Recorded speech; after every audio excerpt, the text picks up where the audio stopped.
What's up, y'all? It's Annabelle with That Good Shit, and we're here with Anycia tonight. Hey, y'all already know what the fuck going on. I love you, Annabelle. Oh my God. We're getting ready for her sold-out show at SOB's first ever headlining sold-out show. Ciao, ciao, ciao. How do you feel? I feel good. I'm blessed. I'm very, very happy. I bet you're incredibly proud of yourself, because I know your whole team is so proud of you. I am, girl. Sometimes a lot of stuff is unbelievable to me because I've just been through so many things. So sometimes it's unbelievable, but at the same time, I knew something was gonna have to pay off sometime. Are you like surprised at how fast your rise has been over the 6 months, or did you feel like this was bound to happen? I'm not gonna lie. I knew when it was coming, it's gonna come. Like, yeah. Bitch, it's gonna come. As far as everything being so fast, no.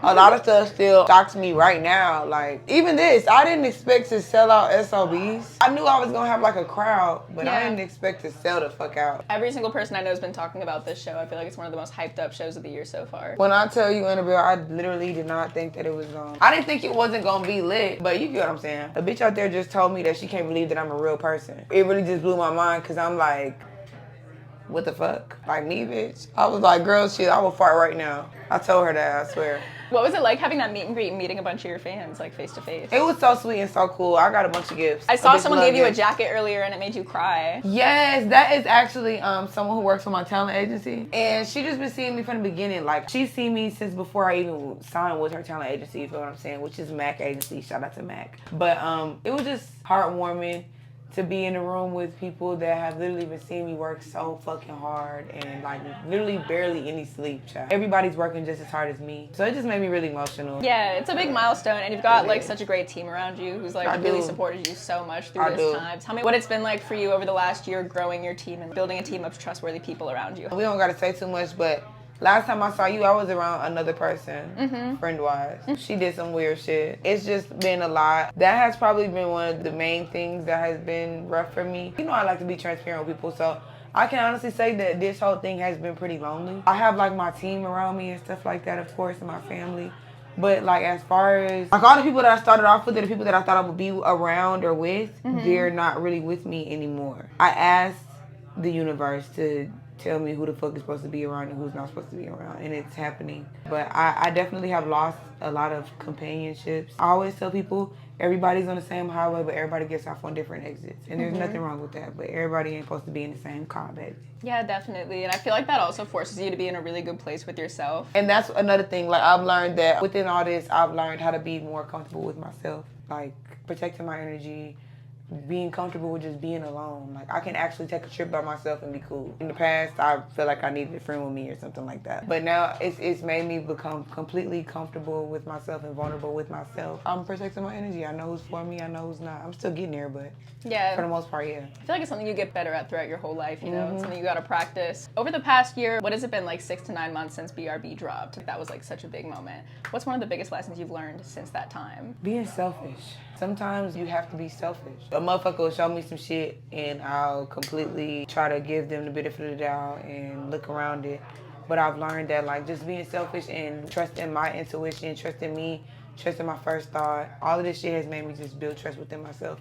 And it's taught me that I'm my best friend. Like my mother is one of my best friends too, but like amongst everything, you have to be your own best friend outside of your family, outside of everything. Like little comments and all that crazy shit, I have really thick skin. But to the average person who's not comfortable with themselves, it could eat somebody the fuck alive. It can, especially having like such a rise on the internet and being in the space you're in. How have you been dealing with criticism from people, especially in like the hip hop space? I feel like it can be a really cruel space, especially online. It's certain shit that I be like, I swear to God, people be roasting me and saying little shit. I be actually laughing with them like, y'all funny as fuck. This shit don't really bother me. I feel like everybody gonna have something to say. It's like a lose-lose situation. I could sit up and defend myself in certain situations. I could sit up and go tit for tat with people and I'm not really ever gonna win because these people don't know me at the end of the day. Pushing the narrative is like a real thing and it's also kind of a mental illness. Along with protecting my energy, I don't even let shit like that even get to me. I don't have any notifications unless I follow that person. I don't give into that at all. I guess it would get to the average person, but baby, it don't get to me. Something we talked about in our last interview and something I know you're big on is like manifestation and speaking things into existence. I feel like a lot of the things we talked about in your last interview have kind of started to come true. Like you were talking about people that you want to work with one day,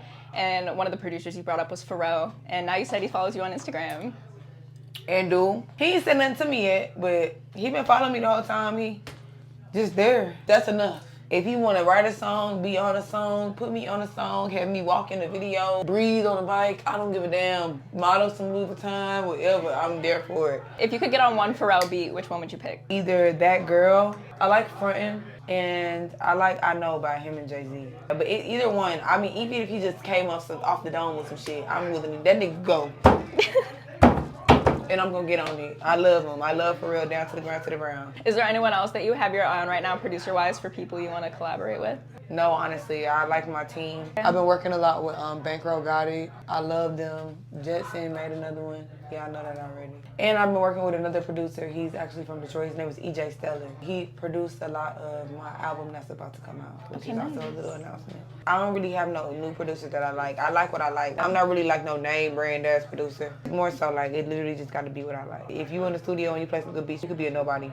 Yeah. If I like it, I like it. And it's really nice to build out the world of sound that you have with the producers around you and like keep growing together, you know, because I feel like that's how you get a sound that's so unique like yours. Next thing I wanted to ask you about is I feel like you've been such a trailblazer in your sound. How have you seen your sound make an impact in the larger hip-hop, rap world over the past year?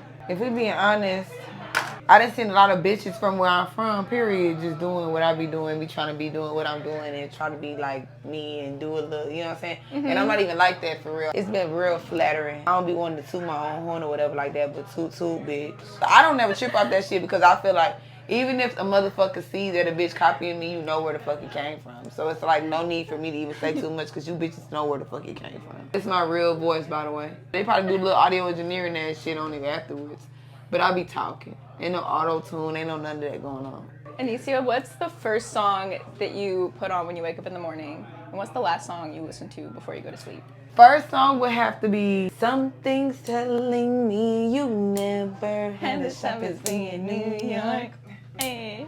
Something's telling me that I went ahead and got the whole key to your heart. I got it. And then right now, before bed is Can I Call You Rose? Can I call? 'Cause you're too soon. Yes, ma'am. That's up in the shower. That's that right there. That's my shit right there. That's for bed. That's the soundtrack. Also, last time we talked, you said that one day you'd love to get in an R&B bag. Is that still in the plans? If we're being honest, I've been working on a lot of stuff. She's been working on a lot of stuff. I've been dibbling and dabbling. I've been in my little alternative bag too. But yeah, y'all gonna see. And what have you been listening to lately?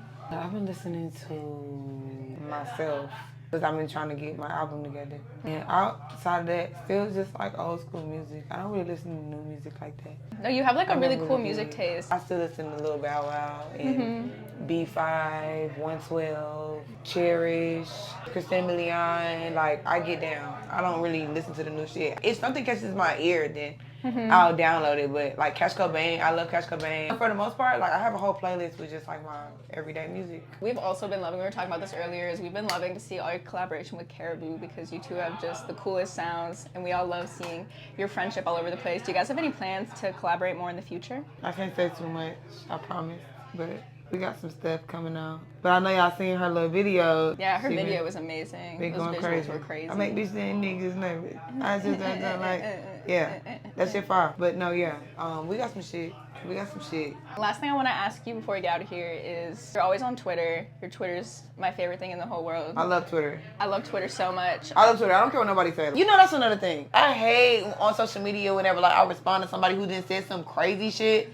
And somebody be like, oh, you supposed to be so-and-so. You replying back to them. Let me tell you something. I'm still a human being. I bleed the same blood that y'all bleed. I shit just like y'all do. When I got gas, I fart. Okay, I done been broke before. I done been through it all. I'm a motherfucking human. If you cut me, I'm gonna bleed, bitch. If you say some crazy shit to me and I see it, I'm gonna say something to fuck back. I can have all the money in the world. You bitches still could get this shit in the field. A lot of shit ain't worth my time, but bitch, y'all gonna get this clap back. And that's on everything I love. I'm giving them if I got $1 million, gajillion dollars. You better watch who the fuck you talking to. A lot of shit I am gonna ignore, and I do need to get better with that. I will say that, but don't ever get it twisted. Stop saying that about artists and celebrities that they don't need to be feeding into certain shit because y'all are fucking weird. Wherever the fuck you work at, the same way that y'all work there is the same way that this music shit is a career. This is a job. Stop getting people fucking confused and stop fucking playing with people. Y'all be making these artists motherfucking depressed, but you won't get me, bitch. Okay? Fuck them. I won't be depressed. I'm gonna cuss y'all motherfuckers the fuck out. I'm throwing strays. I'm throwing strays. If you ugly, then stay the fuck back. If your lace is fucked up, cause you can't see mine. You can't see my motherfucking lace. But I bet I can see one of you. But my nail fucked up. But guess what? These are some different type of nails, period. You bitches could never even be on. You bitches couldn't even afford 7 of these bitches, let alone 9. Sorry, Annabelle, go ahead. That was beautiful. We needed that. Well, I feel like that's a really good note to end on, but is there anything else that you want the people to know? That I love motherfucking Annabelle, and if any of you bitches play with Annabelle, then it's gonna be a problem because I love this bitch. She pop out, she don't play, she work hard, and she do her shit. Thank you. And yeah. Shout out to Anycia. Shout out to you, Annabelle. A&A. AA batteries around this bitch. We charging you bitches up. Let's go. The double A. Thank you, Anycia. No problem. Love you down. You're so sweet. Thank you. You so sweet, girl. I'm so excited for you. I'm so excited for you and me.